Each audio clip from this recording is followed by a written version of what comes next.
Olá, esse é o podcast do Pense no Seu Futuro, Pense Rádio, Pense Televisão. Uma ação que faz parte da campanha da Acaerte de valorização do rádio e da televisão em Santa Catarina. O meu convidado tem em seu DNA o rádio, mas hoje ele se destaca como âncora do SBT-SCC. Cleiton Ramos. Pensando em trabalhar em rádio e TV? Ouça quem entende do assunto. Pense no seu futuro.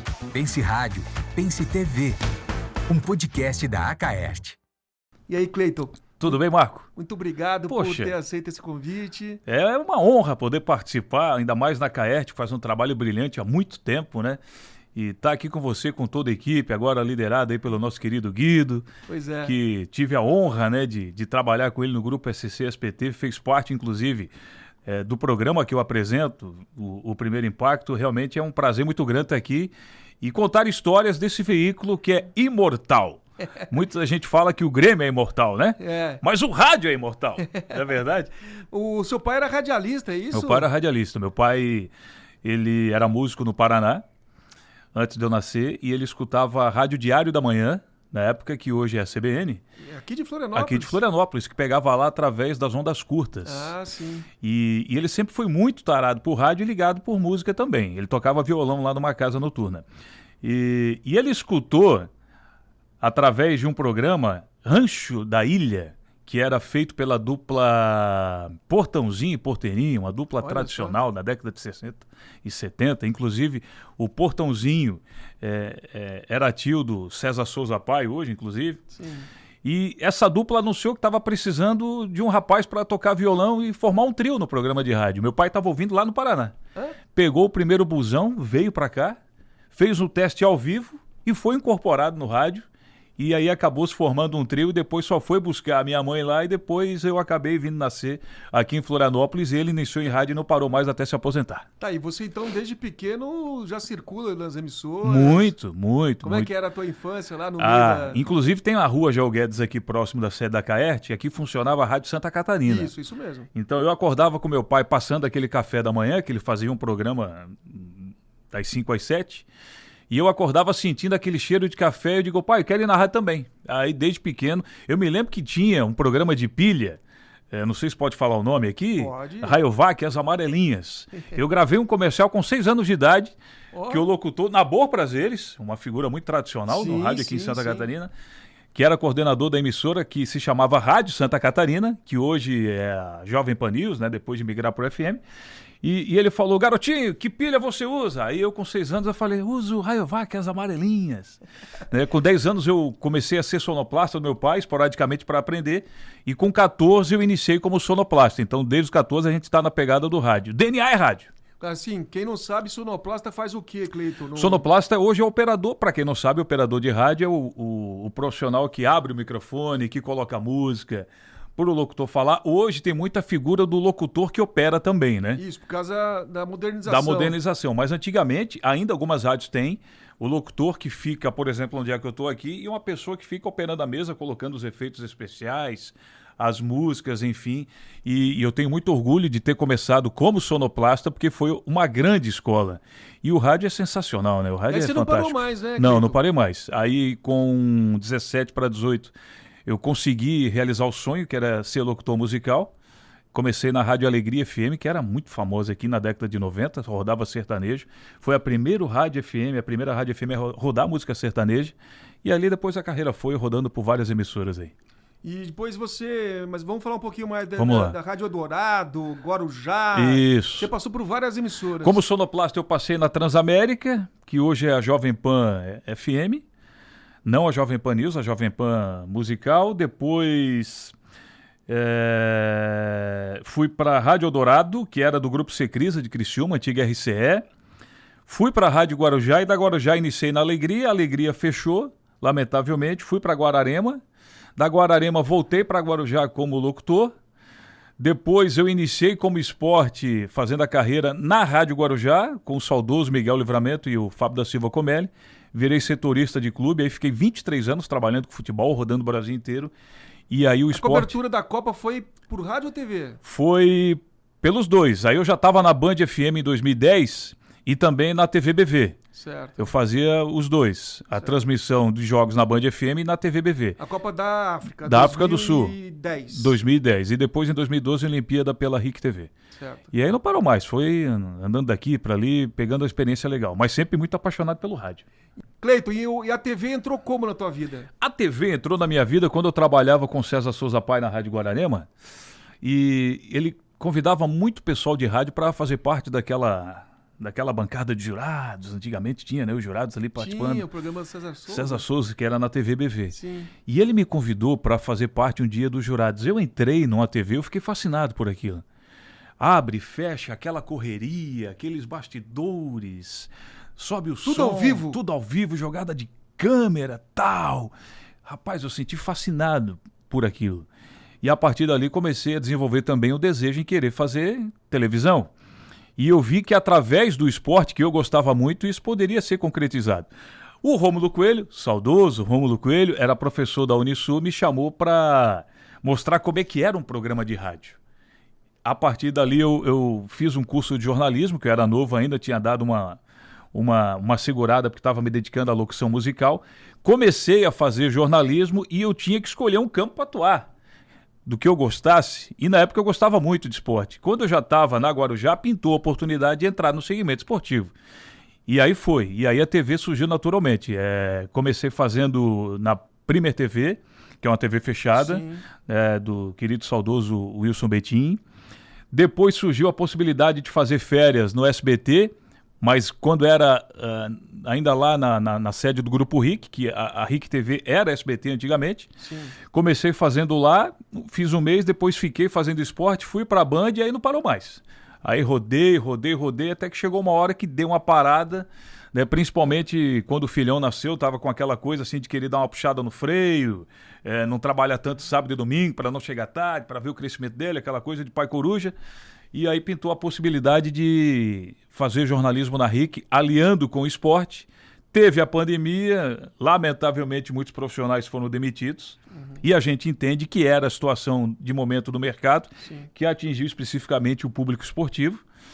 Tive a possibilidade de ir para o SBT já fazendo um jornalismo contemporâneo, né, de comportamental, melhor dizendo, de matérias de povão, essa coisa toda.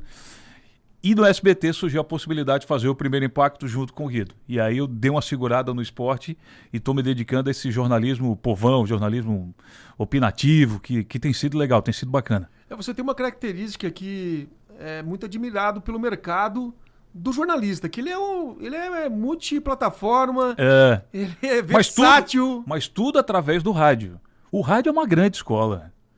O rádio é sensacional. Você sabe que em 2010 eu estava na África do Sul e nada contra os blogueiros, essa turma da internet que se dedica muito. Eu acho que é fundamental, a gente pode aprender muito com eles e eles com a gente, que são sangues novos aí que entraram. Mas teve um que falou assim, o rádio vai acabar com a internet. Eu disse, você tá doido, rapaz? O rádio nunca vai acabar. Nenhum veículo de comunicação é tão mais rápido que o rádio. Você conhece? Eu não conheço. Você liga agora para uma rádio e me joga, pluga na mesa. Bum, já tá no ar. É verdade. TV tem todo um aparato, liga a câmera e tal. Tem imagem, né? Tem imagem hoje com a possibilidade da modernidade celular, isso faz live em qualquer lugar do mundo, mas o rádio continua ainda sensacional. Aliás, você acompanhou por muitos anos essa transformação do rádio. Acompanhei. Desde o tempo de sonoplasta, Sim. de sonoplasta até apresentador. Eu peguei ainda no tempo que... Vou dar um exemplo, o programa Miguel Livramento. Sim. Tinha 5 fundos musicais na abertura do programa do Miguel e era tudo vinil. Para os mais jovens que não sabem que vinil a gente chamava de bolachão, que é o disco. Sim. Então a gente, por exemplo, tinha 5 fundos musicais, eu botava 2 no ponto, dava aquela meia voltinha, apertava aqui, abria o canal e rodava. Aí ele falava, soltava o outro. O outro fundo musical. Aí quando ele estava começando a falar, eu já tirava aquele, botava outro fundo musical. E assim ia. E não dava treta, não? Não, pô, a gente já tinha mais ou menos... martelava, esse aqui é o disco A, esse aqui é o disco B, esse aqui é o prato 1, prato 2. Então, a gente martelava. Tinha vezes que a música estava tocando, a gente desligava no ar. Né, na época do vinil. Aí eu me recordo, Marco, que chegou um aparelho novo chamado Minidisco, MD. Que é um compactozinho desse tamanhozinho assim. Sim. E aí o rapaz falou, isso aqui tudo agora que tu tá fazendo, música, vai tudo pra isso aí. Eu digo, para. Aí teve um outro que foi colocar um computador de seguinte, olha, tu não viu nada ainda. Vai ter uma hora que o locutor pode dar hora com o programa gravado. Você tá louco? Como é que vai dar hora? Por exemplo, o cara vai atualizar a hora, como é que... Pode, hoje pode tudo, cara. Tu grava hora, minuto por minuto, o computador vai lá e puxa. Eu acho legal, acho que a modernidade faz parte. Mas a gente tem saudade, um pouco nostalgia no meio aí. Bom, você pegou depois a fita rolo também? Como é que é? O Akai? O Akai? O Akai, peguei o Akai. Pra tu botar no ponto, dava um estralo aqui assim, tinha uma espécie de chave, né, que era quase igual uma maçaneta, dava um eco tremendo. Pô, peguei tudo isso aí. As cartucheiras, peguei também. Cartucheira, pra quem não sabe, onde é que os cartuchos, os comerciais eram feitos e colocados que serviam para comercial, efeito, peguei isso aí também. Hoje tá uma maravilha. E tem gente que consegue babar ainda. Tem gente que consegue errar o botão. Hoje a gurizada já aprende nas faculdades. Aprende. Já tudo digital, né? Tudo digital. Cleiton? Tudo digital. Mas sabe que eu acho bacana essa turma nova porque é um complemento, né? Sim. A gente que começou assim muito cedo, mas a modernidade veio um pouco mais tarde, ele já tem um conhecimento fundamental. Acho que faz parte de uma nova geração, né? Sim, com certeza. Eu tenho meu filho lá de 4 anos, ele desde 1 ano e pouco já mexe no celular com habilidade e isso aí já vem no sangue. E essa ideia deles, né, com um pouco de rodagem que a gente tem, acaba dando um casamento certo. Eu acho bacana, eu acho legal. Hoje muitos jovens estão ouvindo e vendo o nosso podcast e às vezes está interessado, né? Entrar nesse mundo do rádio, da televisão. O que você diria a esse jovem? Que perfil que o profissional... Vamos começar pelo rádio, né? Certo. Qual o perfil do profissional de rádio hoje que o mercado exige? Antigamente, né, Marcos, você sabe muito bem que falava em rádio quem tinha aquele vozeirão, né? Isso.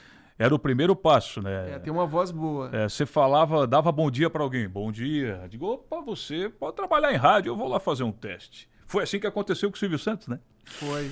Antigamente era um padrão do rádio ter realmente uma voz bonita. Hoje basta você ser comunicativo.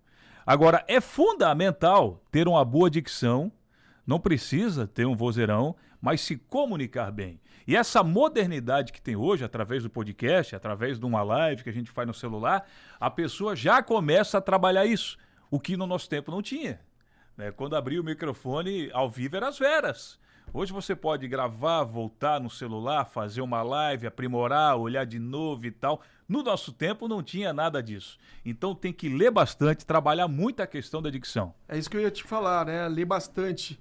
Acho que o conteúdo torna o profissional relevante. Exato. Porque hoje todo mundo coloca a sua opinião, né? Hoje todo mundo, até não precisa...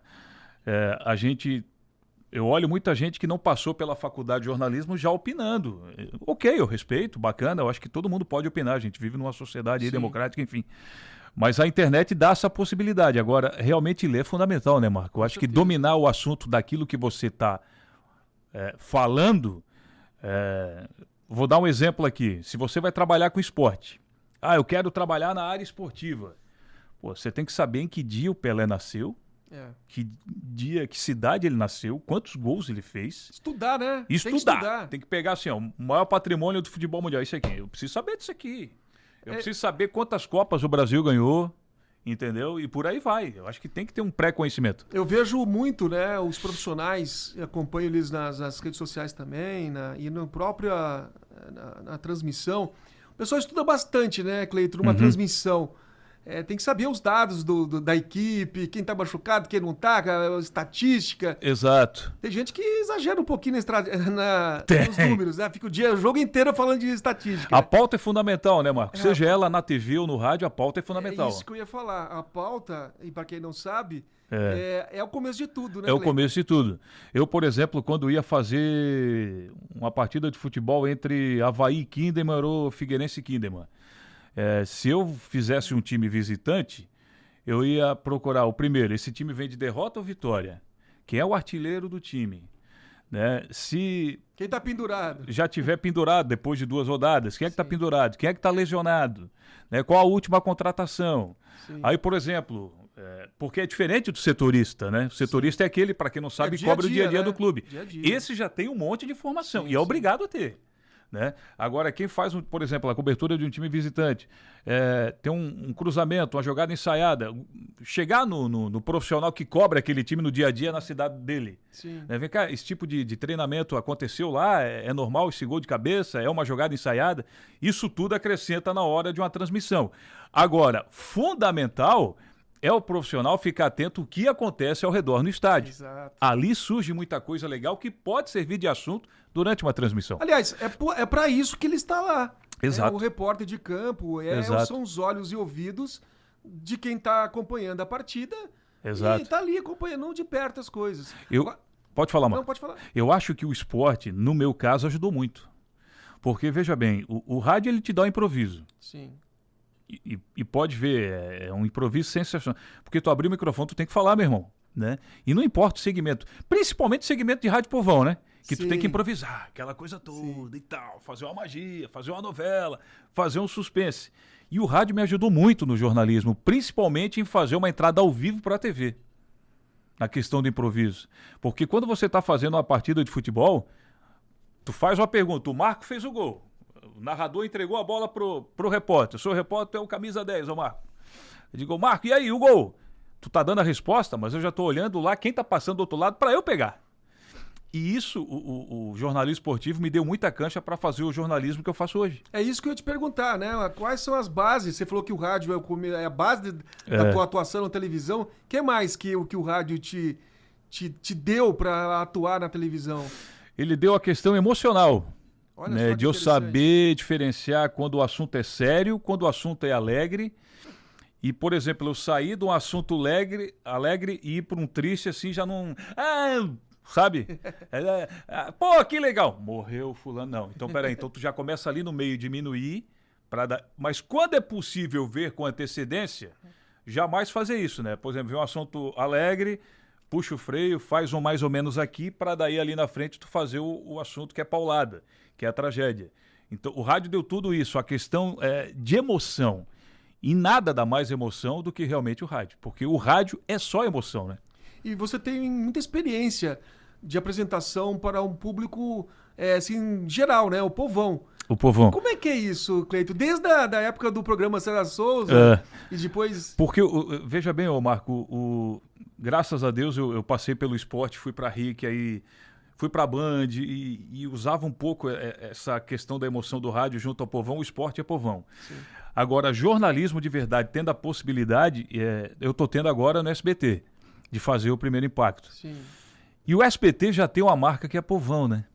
O SBT, ele é diferente, tu pode ousar um pouco mais, fugir um pouco da casinha. Isso é bacana, né? Isso é sensacional. Você lembra do Aqui Agora? Sim, sim. O Aqui Agora surgiu lá na década de 90. O Aqui Agora revolucionou a TV brasileira. Quem estiver acompanhando, tá lá os programas no YouTube. O Maguila era comentarista de economia, gente. O Maguila era comentarista de economia, o povo que se dane. Então, como o SBT tem essa cara, esse DNA de ser popular, o Aqui Agora revolucionou. E o Aqui Agora nada mais serviu de inspiração para o Balanço Geral da Record. Abriu as portas para outros programas que até então eram vistos como elitizados. Estava acompanhando a entrevista do Danilo Gentili. Ele levou a turma que fez parte do primeiro Aqui Agora em 91.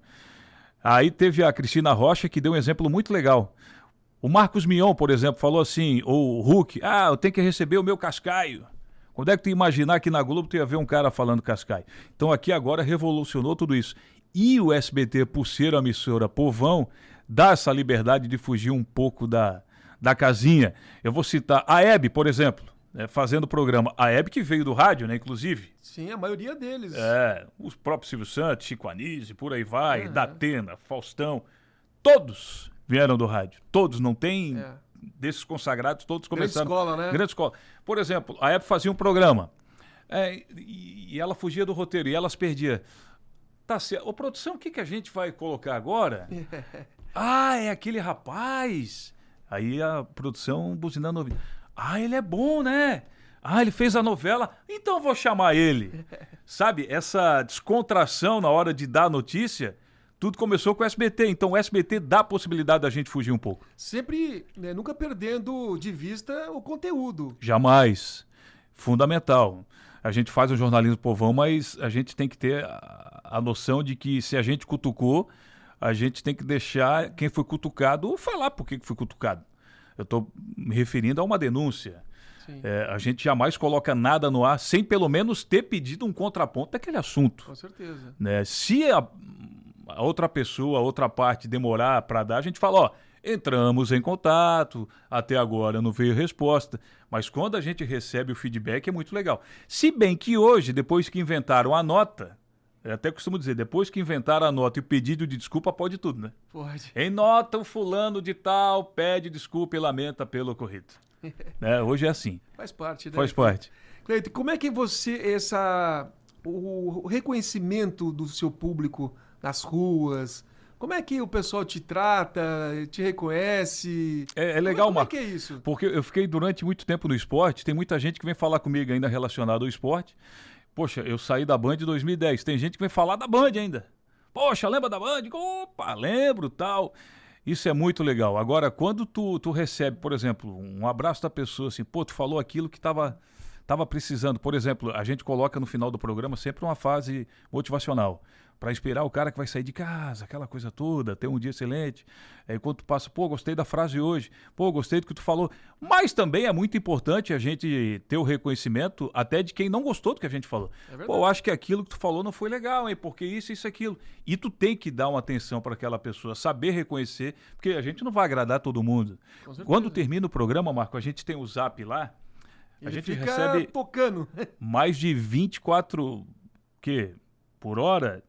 Um programa tem 1 hora por minuto, deixa eu ver. Teve um dia que a gente recebeu 400 zaps em 1 hora, porque o programa é estadual. E a gente só conseguiu colocar no máximo 40, lendo cada entrada, 10 zaps assim, um atrás do outro. Eu costumo responder todos, até quem não vai pro ar. Então eu fico 1h30 respondendo, cara, até quem não foi pro ar. Exatamente. Após o programa? Após o programa eu pego, poxa, aqui o Cleiton, obrigado pelo carinho e tal. E esse feedback de quem eu não consegui ler é muito legal, porque, pô, o cara tá respondendo aqui. Não foi pro ar, mas ele está respondendo. Esse é um público que a gente não perde. Por mais que ele saiba, né, olha, por uma questão de tempo não consegui colocar o teu zap, mas obrigado. Ou uma denúncia que vem através do zap, passa para a produção investiga. Sempre dá um retorno. A gente nunca pode deixar ninguém na mão, Marco. Pô, isso é porque legal. Esse é o nosso comercial. Imagina, a pessoa tá lá do outro lado, pô, vou ligar, vou mandar um zap. E sumir, não ter o feedback, nada, nem um porquê. Eu acho, sabe, a pessoa... Porque hoje, você tá na frente da televisão, você tem um controle, né? Antigamente você botava e deixava. Sentava lá, folgadão e tal. A pessoa às vezes tinha até preguiça. Eu tinha, né? Preguiça de ir lá e mudar de canal. Hoje, meu irmão, o controle, você fala alguma coisa, se não dá um feedback... o cara te cancela na hora. Com certeza. Já muda na hora. Agora, Cleiton... Vamos aproveitar um pouquinho mais da tua experiência esportiva. A gente sabe que para aquele jovem que está pensando em atuar na área esportiva, jornalismo esportivo, o que você diria para esse jovem? Para ele escolher dentro da... Se ele gosta de futebol, leia muito futebol. Se ele pensa em fazer um projeto relacionado ao futebol, vai primeiro no futebol. Se ele pensa em fazer vários segmentos... Procure os principais, porque é muita informação no esporte. Agora, leia muito. Pegue conselho com quem já está na área há muito tempo. Eu costumo dizer o seguinte, a geração do presente que não valoriza o passado não terá reconhecimento no futuro, Marco. Essa é a frase que eu carrego. Então, eu tive grandes professores. Miguel, Sérgio Murilo, Claudioni. Às vezes eu estava fazendo o jogo na Band, eu estava jantando com o Luciano do Vale, na minha frente, cara. Legal. Um profissional de 10 Copas do Mundo, eu ficava assim, ó, só absorvendo aquelas histórias e tal, né? Então, assim, ó... Ficando rouco de tanto ouvir. De tanto ouvir. Então, assim, ó, procure sempre um profissional que tenha mais experiência. Agora, leia muito. E hoje, quem quiser se destacar, por exemplo, no esporte, ele tem muita ferramenta, Marco. Tem. Coisa que não tinha no nosso tempo. Hoje a internet dá tudo. Eu quero um campeonato da NFL, quero um campeonato de Tocantins. Quem foi campeão lá, sabe? Qualquer lugar do mundo já aparece. É verdade. Então, se especialize em buscar informações, dados. Agora, nunca esqueça daquilo que acontece no presente, né? O factualzão também chama muita atenção. E tem que fazer com tesão, né? Tem que saber que ele vai estar numa área que, se for fazer jogo, vai trabalhar sábado e domingo, que não vai ter feriado. Viajar bastante. Viajar bastante. Você tem uma ideia de quantos estádios você conheceu, não? Você tem essa contabilização? Olha, no tempo que eu viajava ainda não tinha a qualidade do celular que tem hoje, né? Senão eu ia bater foto, mas eu conheci, em Recife eu conheci os 3, Ilha do Retiro, o Estádio dos Aflitos e qual outro lá? Náutico... Santa Cruz e o Santa Cruz, e o Mundão do Arruda, lá eu conheci os 3. Em Manaus, na época, eu tinha o Vivaldão, conheci também. Rio Grande do Norte, tinha o Machadão, conheci também. Agora tem o Castelão, né? Não é Castelão? No Ceará. No Ceará, tá certo. O Castelão. Em Belém, eu conheci o Papão da Curuzu, conheci o Mangueirão e conheci o Baianão. O Baianão do Remo. Do Remo. O Papão da Curuzu, que era do Paysandu, e o Mangueirão, que recebia os 2. Quase todos. No Brasil, quase todos. Teve um ano que eu viajei 78 vezes. Olha só. 78 vezes. Eu fazia mala na terça, voltava na quarta e sexta, tava fazendo novo. É legal. Chega uma hora que enjoa, Marco. Agora, só estúdio. Só estúdio. Quando era novo, assim, eu peguei a escala do Campeonato Brasileiro e disse, eita, vou conhecer o Brasil inteiro. Aviãozinho, hotel. Aí eu conheci avião, hotel, estádio, volta. Avião. Aí no segundo ano, eita, vou eu de novo. Aí no terceiro, eita. Mas é legal, realmente o futebol é sensacional, o esporte é sensacional, né? E no rádio mais ainda. Você deve ter um monte. Você não pensa em escrever Eu penso, a minha esposa fala sobre isso, sabe? Tem algumas aí que... Pô, quer que eu conte alguma? Não? Claro. Pô, conta uma tem aí. uma da Guarujá. Guarujá tem várias, né? Guarujá é campeã, né? Mas conta uma aí pra gente... Pô, a Guarujá tinha eu era sonoplasta de um... Não vou falar o nome, já nos deixou também. Tinha muito respeito por ele. Mas ele foi falar o nome da música. A gente falava, desanunciar a música, né? Você ouviu fulano de tal, cantando tal. Aí ele assim, você ouviu na Guarujá, Banda Araqueto, tá na cara. Guarujá, 2 horas e 38 minutos. Aí eu digo, era sonoplasta. Eu digo, ô fulano, qual é o seu nome? Ô fulano, dá essa hora certa aí. Porque ele não tinha colocado essa, ele falou 2 horas e 38 minutos. Aí o microfone estava aberto, ele falou o seguinte, Guarujá, 2 horas e 38 minutos. Aí depois de um tempo que eu dei uma bronca, ele... ele colocou essa depois, 2 horas e 38 minutos. Que legal. Tem uma que eu tava com o Miguel também, cara. O Miguel deve ter... o Miguel tem várias, o Miguel tem várias. Eu tava com o Miguel voltando do Rio Grande do Norte, Natal. A gente parou no aeroporto de Brasília. O Miguel gostava muito de ler revista Caras. Ele gostava dessas coisas de artista e tal, né? Ele e o Roberto. Aí o Miguel assim, ô Cleito, ele deixava tudo na minha, né? Pra botar mala e tal. Qual é o portão? Eu digo, o portão é o 15, Miguel. Portão 15. Paramos no portão 15. Aí nada de chamar pro voo de volta, né? Eu, Cleito, tem certeza que o portão é o 15? Eu digo, tem, Miguel, portão 15. E nada de chamar, o voo era 7h40 e 7h25 e nada. Ele assim, a gente tá no portão certo? Claro, Miguel, tá aqui, ó, portão 15. O portão era o 28, a poltrona que era o 15. Perdemos o voo. Tivemos que dormir por lá e ele ficou doido, mas a gente boa, era parceiro. Cleito, quero te agradecer muito. Poxa, eu que agradeço pelo convite. O seu tempo. Se pudesse, a gente ficaria conversando aqui o dia inteiro. Pô, eu agradeço, Marco. Porque os assuntos de rádio e televisão são muito assim, interessantes, né? O rádio, sabe que o Armando Nogueira, uma vez perguntaram para ele, ô Armando, tu prefere fazer Copa do Mundo ou Olimpíada? Saudoso Armando Nogueira, que os mais jovens não conhecem, mas é o cara que montou o Jornal Nacional, né? O Armando Nogueira. Aí ele falou, eu gosto dos dois, mas eu defino o seguinte, Copa do Mundo é um amor eterno. Olimpíada, uma paixão fulminante. Rádio é o meu amor eterno. A TV é uma paixão fulminante. Olha só que legal. Então, com essas sábias palavras, a gente encerra o nosso podcast da campanha Pense no Seu Futuro, Pense Rádio, Pense TV. Até mais. Esse foi mais um Pense no Seu Futuro. Pense Rádio, Pense TV, um podcast da Acaerte. Acompanhe os próximos programas nas redes sociais da Acaerte.